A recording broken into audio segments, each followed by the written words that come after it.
आइए, एक बार फिर आपका स्वागत है इस चैनल पर। आज जो चर्चा का विषय है वो है 18वीं शताब्दी का भारत। यह अंधकार का काल था या फिर उन्नति का काल था। इसी विषय पर आज हम तर्क वितर्क करने वाले हैं, विचार विमर्श करने वाले हैं, वाद विवाद करने वाले हैं। तो आइए, इसके लिए हम 3 पॉइंट को लेंगे और उन्हीं 3 पॉइंट के आधार पर हम देखेंगे कि 18वीं शताब्दी का भारत अंधकार का काल था, अपरिवर्तन काल था, एक गतिहीन सभ्यता थी इस समय की भारत, या फिर दूसरी ओर स्वर्ण काल था, निरंतरता का काल था, या फिर उमंग का काल था, उत्साह का काल था या फिर उन्नति का काल था।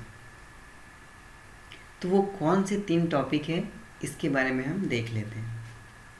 तो वो जो पहला टॉपिक होगा वह है राजनीतिक विघटन एवं अस्थिरता, दूसरा आर्थिक अवनति और तीसरा सांस्कृतिक पिछड़ापन।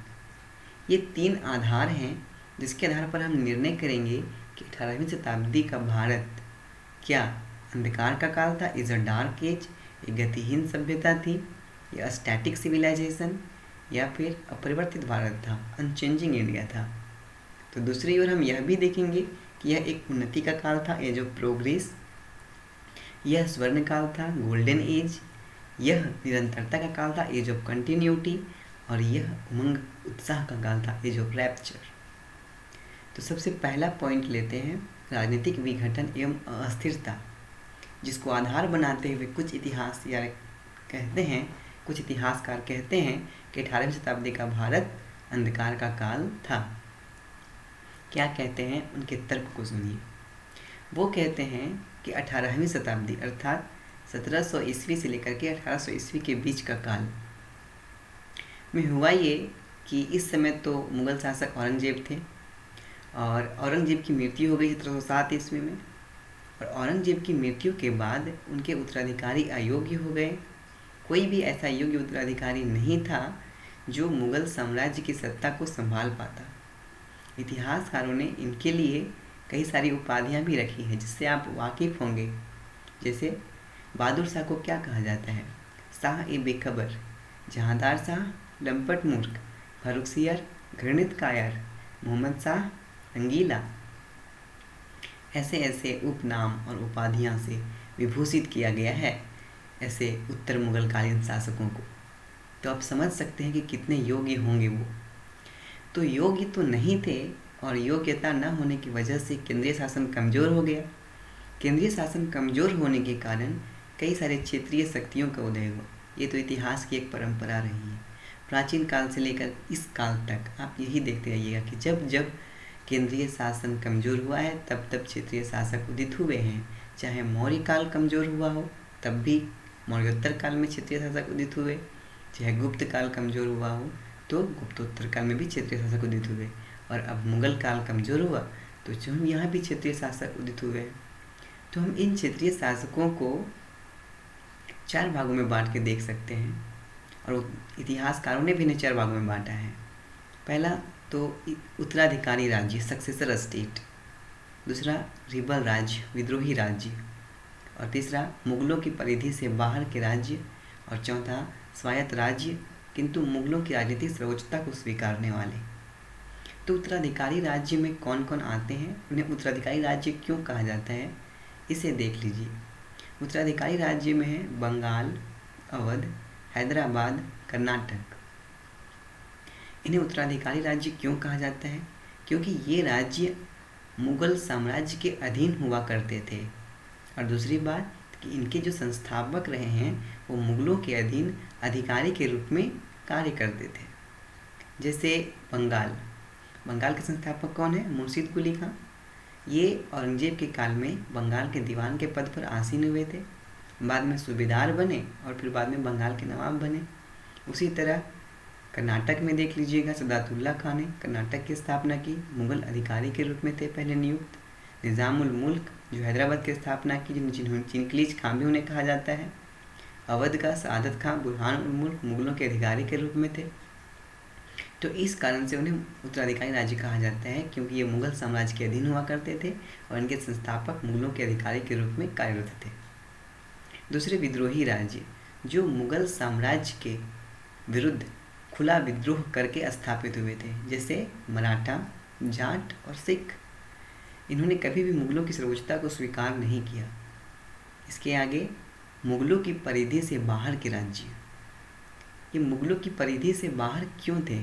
क्या मुगल साम्राज्य और मुगल शासक में इतनी क्षमता नहीं थी कि वे इनको अपने अधीन कर सके?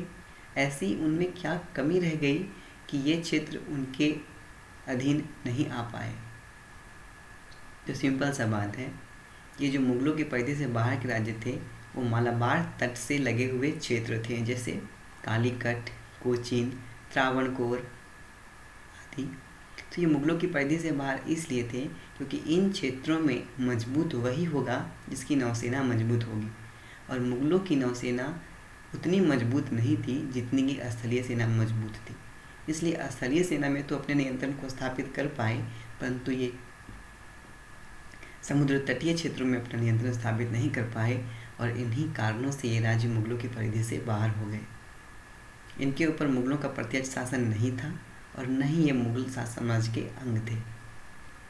और चौथा कि स्वायत्त राज्य कहे तो जाते थे लेकिन वो मुगलों की सर्वोच्चता को स्वीकारते थे, जैसे जयपुर, जोधपुर, कोटा, बूंदी। तो आप देख रहे हैं कि इतने सारे क्षेत्रीय शासकों का उदय हो गया इनके शासन के कमज़ोर होने से। अब रिजल्ट क्या होगा आप अनुमान लगा सकते हैं कि जब इतने सारे क्षेत्रीय शासक उदय हो गए तो क्या होगा, लड़ाई झगड़ा बढ़ेगा नहीं। सब कोई चाहेगा कि हम अपने क्षेत्र का विस्तार करें, हम अपने क्षेत्र का विस्तार करें।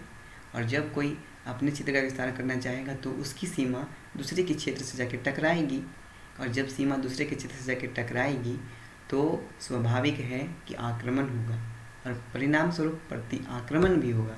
तो आक्रमण और प्रत्याक्रमण का एक दौर सा चल पड़ा। आपसी एकता समाप्त हो गई, आपसी समन्वय का अभाव हो गया।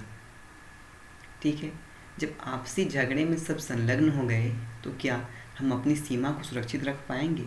नहीं, यही हुआ भी कि हम सीमांत क्षेत्र को सुरक्षित नहीं कर पाए, वे क्षेत्र असुरक्षित हो गए। असुरक्षित होने का परिणाम हुआ कि वहाँ से बाह्य आक्रमण होना स्टार्ट होने लगे, आक्रांता आक्रमण करने लगे। जैसे नादिर शाह दिल्ली को लूटा, अहमद शाह अब्दाली दिल्ली को लूटा, मथुरा को लूटा, लाहौर को लूटा, लूट के भारी मात्रा में धन संपदा ले गए। तो एक सिनेरियो जो उपज रहा है, इस सिनेरियो के बारे में यह कहा जाता है कि प्लासी से पहले भारत एक लावारिस जागीर बन गया था जिसका कोई भी वारिस नहीं था। ऐसा माना जाता था कि मराठे ही एक ऐसी शक्ति थी जो मुगलों के विस्थापित करके अपनी सत्ता को पुनः से स्थापित कर सकते हैं। किंतु दुर्भाग्य की बात तो यह है कि मुगल जिन विसंगतियों के कारण जर्जर हो गए थे, मराठे भी उनसे रहित नहीं थे। ठीक है, तो देख सकते हैं कि एक जो पूरी परिदृश्य बन गई है वो राजनीतिक अस्थिरता की परिदृश्य बन गई है, राजनीतिक विघटन की परिदृश्य बन गई है। और इतिहासकारों ने कुछ गलत नहीं कहा है कि 18वीं शताब्दी का यह जो दौर था वो राजनीतिक विघटन एवं अस्थिरता का काल था। ये तो कह दिए, आपको स्वीकार भी हो गया होगा, मान भी लिए होंगे कि हाँ ऐसा ही था, कोई गलत तथ्य नहीं है। लेकिन दूसरी ओर कुछ इतिहासकार हैं जो बोलते हैं कि माना ये बात सही है, लेकिन पूर्णतः अव्यवस्था का काल, विघटन का काल, अस्थिरता का काल, अंधकार का काल के रूप में स्वीकारा नहीं जा सकता है, क्योंकि जो क्षेत्रीय शासक उदित हो रहे थे उनमें कुछ ऐसे भी शासक थे जो योग्य थे और अपनी योग्यता के बल पर योग्य शासन व प्रशासन की स्थापना की थी। जैसे बंगाल की स्थापना मुर्शिद कुली खान ने की थी, योग्य था, योग्य शासन व प्रशासन की स्थापना किया था, कानून व्यवस्था का निर्माण किया था, आर्थिक गतिविधियों को प्रोत्साहन दिया था। कृषि, शिल्प, उद्योग, व्यापार, वाणिज्य, इन सबको बढ़ावा दिया था। साथ ही सांस्कृतिक गतिविधियों को भी बढ़ावा दिया था। तो ऐसा कहना बिल्कुल सही नहीं होगा कि यह जो दौर था उसमें कुछ भी विकास कार्य नहीं हुए, अच्छे कार्य नहीं हुए। कुछ तो अच्छे कार्य हुए, ये कहते हैं, पर अधिकांश तो आप स्थिति देख ही रहे हैं। अब आगे का जो दूसरा पिलर लिया गया है वो है आर्थिक अवनति का काल। क्या 18वीं शताब्दी का भारत आर्थिक अवनति का काल था? टिप्पणी कीजिए।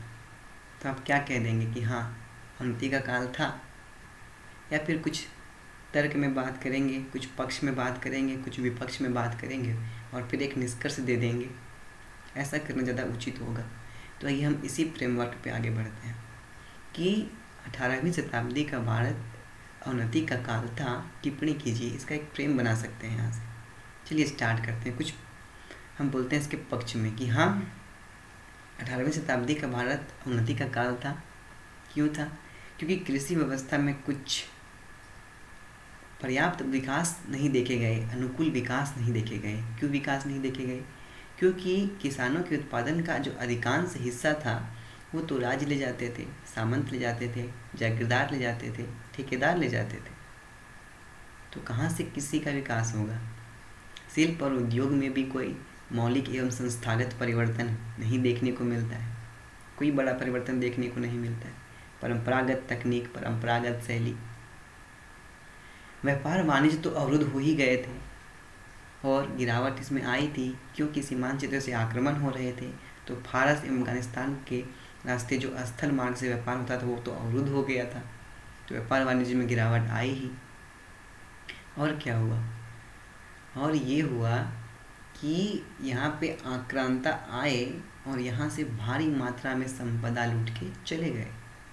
नादिर शाह, अहमद शाह अब्दाली भारी मात्रा में संपदा लूट के चले गए।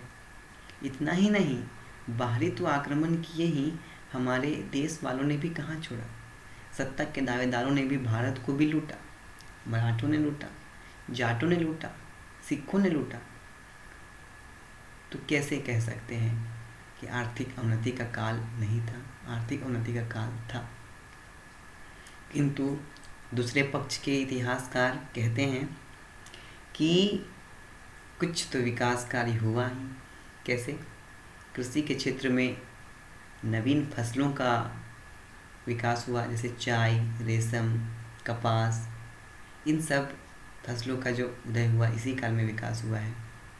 और कहते हैं व्यापार वाणिज्य की जहाँ तक बात है तो इसका भी विकास हुआ।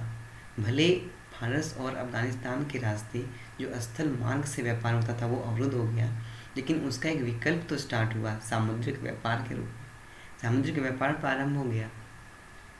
व्यापार वाणिज्य के क्षेत्र में देखेंगे कि यूरोपीय लोग इस समय यूरोप से सोने की मुद्रा लेकर के आते थे, बुलियन लेकर के आते थे, और हमारे मसालों के बदले में वे बुलियन दे के जाते थे। बहुत सारा धन संपदा आया, बहुत सारा व्यापार वाणिज्य भी हुआ। तो व्यापार वाणिज्य में भी बढ़ोतरी हुई। और कहते हैं कि यह बात सही है कि लूटा गया कुछ क्षेत्रों को, बाहरी आक्रांताओं ने भी लूटा और हमारे सत्ता के दावेदारों ने भी लूटा, किंतु कुछ नए क्षेत्रों की स्थापना भी होती है। फैज़ाबाद, लखनऊ और पटना, और कुछ उद्योगों की भी स्थापना होती है। भारत में कुछ उद्योगों की भी स्थापना होती है, उसको भी देख पाएंगे। जैसे कि लाहौर में क्या स्थापना होता है? मुर्शिदाबाद, लाहौर और मुर्शिदाबाद में रेशमी कपड़ा उद्योग की स्थापना होती है। बंगाल में चीनी की, नील के, सोरा के, ये सब के उद्योग मिलते हैं। गुजरात में अफीम उद्योग मिलती है, और लाहौर और कश्मीर में देखेंगे तो उन्हीं उद्योग स्थापित हुए हैं। इसके अलावा भी हम देखेंगे कि अंग्रेज़ों ने क्या किया? 3 प्रेसिडेंसी का विकास किया। आपको नाम पता होगा, बंगाल, बम्बई और मद्रास। और इन तीनों प्रेसिडेंसियों में क्या किया कि आर्थिक गतिविधियों को प्रोत्साहन दिया गया। फ्रांसीसियों ने भी पौंडीचेरी की स्थापना की, उन्होंने भी वहाँ आर्थिक गतिविधियों को प्रोत्साहन दिया। और इन आर्थिक गतिविधियों के प्रोत्साहन के परिणाम स्वरूप क्या हुआ कि व्यापारी लोगों का आकर्षण इन क्षेत्रों की ओर बढ़ा। तो व्यापार और वाणिज्य में विकास तो दिखाई दे ही रहा है। तो कुछ देखेंगे, ये पक्ष में कुछ विपक्ष में हो गया, और अंततः हम तीसरा टॉपिक देखने वाले हैं कि सांस्कृतिक पिछड़ेपन का काल था या नहीं। तो सांस्कृतिक पिछड़ेपन का काल कैसे देख सकते हैं? तो इस कारण से कि इस समय का अगर समाज पर हम दृष्टिपात करें तो समाज कैसी नज़र आती है?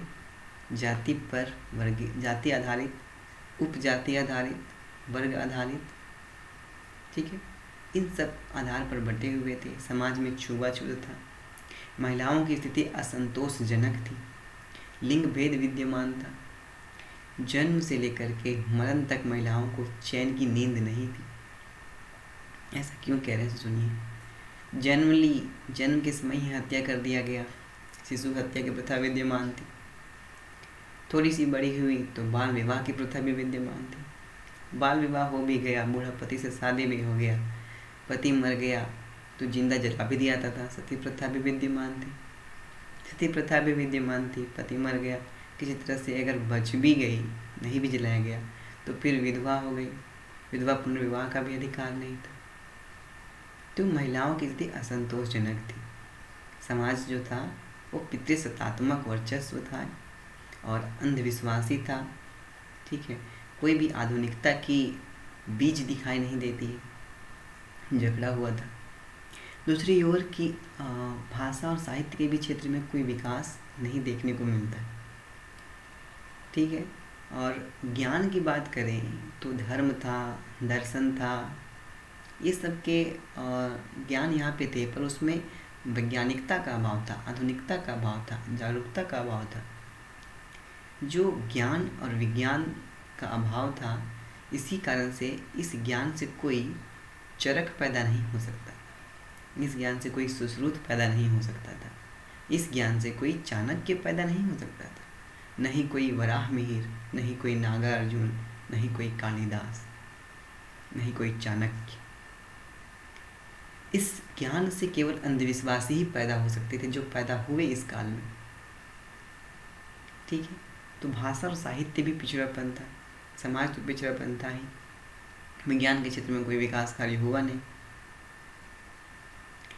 लेकिन कहते हैं ना कि खोजने वाले तो कचरे से भी अपने यूज के समान खोज लेते हैं। हमारे इतिहासकार भी कहाँ कम रहने वाले थे, उन्होंने कहा कि नहीं जी, आपकी बात बिल्कुल सही तो नहीं ही है, विकास का कार्य कैसे नहीं हुआ। इस क्षेत्र में कई सारे भाषा का विकास हुआ था इस काल में, ठीक है। उर्दू भाषा का विकास हुआ, हिंदी भाषा का विकास हुआ, तमिल भाषा का विकास हुआ, गुजराती भाषा का विकास हुआ, मलयालम भाषा का विकास हुआ, पंजाबी भाषा का विकास हुआ। विकास कैसे नहीं हुआ? और क्षेत्रीय भाषाओं का विकास हुआ तो क्षेत्रीय संस्कृतियों के विकास के लिए भी अनुकूल आधार प्राप्त हुआ, इसको आपको मानना पड़ेगा। विज्ञान के तकनीक क्षेत्र में आपको कहीं कुछ दिखाई नहीं देता है, तो देखिए हम दिखाते हैं आपको। एक राजा हैं, उनका नाम है मिर्जा सवाई जय सिंह। तो आप बताइएगा कि जय सिंह जो थे वो कहाँ के राजा थे, उनको मिर्जा की उपाधि किसने दी और सवाई की उपाधि किसने दी, ठीक है। तो जय सिंह जो थे वो आमेर के राजा थे। आपके जय सिंह आमेर के राजा थे। मिर्जा की राजा उपाधि इन्हें जहांदार शाह ने और सवाई की उपाधि फारूक सियर ने दी थी, ठीक है। इन्होंने क्या किया, ये कह सकते हैं बहुगुणी प्रतिभा वाले व्यक्ति थे। ये एक क्षेत्र में नहीं बल्कि कई क्षेत्रों में माहिर थे। साहित्यकार थे, वैज्ञानिक थे, खगोल शास्त्री थे, एक जनप्रिय शासक थे, समाज सेवक थे। इन्होंने खगोल शास्त्र के अध्ययन के लिए 5 स्थानों में पर्यवेक्षण शालाएँ स्थापित की थी। दिल्ली में, मथुरा में, उज्जैन में, जयपुर में और बनारस में। 5 स्थानों में इन्होंने पर्यवेक्षण शालाएँ स्थापित की थी। इस काल में देखेंगे तो संस्कृत में अनुवाद करवाया गया, किस चीज़ का? यूक्लिड की ज्यामिति का, नेपियर के त्रिकोणमिति का।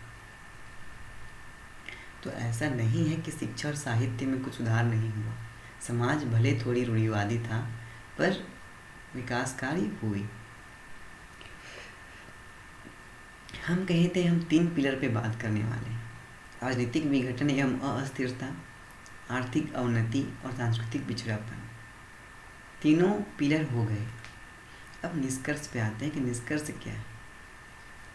निष्कर्ष ये है कि माना कि 18वीं शताब्दी में थोड़े बहुत सुधार कार्य हुए, थोड़े बहुत विकास कार्य हुए, तो थोड़े बहुत ह्रास भी हुए, ह्रास भी हुए, डिक्लाइन भी हुए। लेकिन महत्वपूर्ण यह नहीं है। महत्वपूर्ण यह है कि 18वीं शताब्दी में विकास की जो संभावनाएं थी उतनी विकास नहीं हुई, अपेक्षाकृत कम विकास हुआ। और एक बात यह भी ध्यान देने योग्य है कि कुछ इतिहासकार कहते हैं कि भले 17वीं शताब्दी की तुलना में 18वीं शताब्दी में डिक्लाइन के तत्व दिखाई देते हैं, ह्रास के तत्व दिखाई देते हैं, किंतु यह जो 18वीं सदी का काल था वह उस काल से बेहतर था। किस काल से? उस काल से जिस काल में अंग्रेजों ने भारत में शासन किया था, उस काल से ये 18वीं शताब्दी का काल भारत था। ऐसा कैसे कह सकते हैं? ऐसा इसलिए कह सकते हैं क्योंकि एक चीज़ आप देख सकते हैं कि पूरे विश्व के व्यापार में जो भारत का प्रतिशत हुआ करता था, हिस्सेदारी हुआ करता था, वो 27% हुआ करता था अंग्रेज़ों के आने से पूर्व। और जब अंग्रेज भारत छोड़ के गए तो यह व्यापार का हिस्सा मात्र 3% रह गया था। ये जो डाटा है, आंकड़ा है, वो शशि थरूर जी का है। ठीक है। उन्होंने कहा कि पूरे विश्व के व्यापार में भारत की हिस्सेदारी 27% हुआ करती थी जब अंग्रेज भारत नहीं आए थे, और जब अंग्रेज भारत छोड़ के गए तो यह हिस्सेदारी 3% थी। अगर अंग्रेज इतने ही विकसित थे और इतने ही भारत के हितैषी थे तो यह व्यापार जो था वो बढ़कर और अधिक हो जाना चाहिए था। अगर भारत का विकास हुआ होता तो ऐसा जरूर होता, परंतु भारत का विकास नहीं हुआ। तो कह सकते हैं कि 18वीं शताब्दी का काल कितना ही बुरा क्यों नहीं था, वह उस काल से तो बेहतर था जिस काल में अंग्रेज भारत पर शासन कर रहे थे। और भारत के विकास के लिए यह बहुत ज़रूरी था कि अंग्रेज भारत को छोड़ के जाएं, और अंग्रेज भारत छोड़ के गए। और आलम आज यह है कि भविष्य में ऐसा दिन आ सकता है कि ब्रिटेन का जो प्रधानमंत्री है वो भारतीय का कोई भारतीय बने, भारतीय मूल का व्यक्ति बने। ठीक है। तो आप इस डिस्कशन के माध्यम से किस किस प्रश्न का जवाब लिख सकते हैं, हम उसको एक बार हाईलाइट कर देते हैं। जैसे कि क्या 18वीं शताब्दी का काल अंधकार का काल था? क्या 18वीं शताब्दी का काल निरंतरता का काल था? टिप्पणी कीजिए। क्या 18वीं शताब्दी का काल आर्थिक पिछड़ेपन का काल था? सांस्कृतिक पिछड़ेपन का काल था? सब में आप टिप्पणी कर सकते हैं, या फिर समालोचनात्मक टिप्पणी कर सकते हैं कि क्या आप सहमत हैं कि 18वीं शताब्दी का काल निरंतरता का काल था? क्या आप सहमत हैं कि 18वीं शताब्दी का काल स्वर्ण काल था? दोनों में एक ही चीज़ लिखाएगा कि कुछ अच्छे तत्व भी डालना है, कुछ नेगेटिव तत्व भी डालना है, और अंत में निष्कर्ष निकाल देना है कि विकास तो भी हुए, विकास भी हुए, सुधार भी हुए, लेकिन अपेक्षाकृत विकास नहीं हुए। जितनी संभावनाएं थी उतनी विकास नहीं हुई। तो आज के लिए इतना ही। धन्यवाद।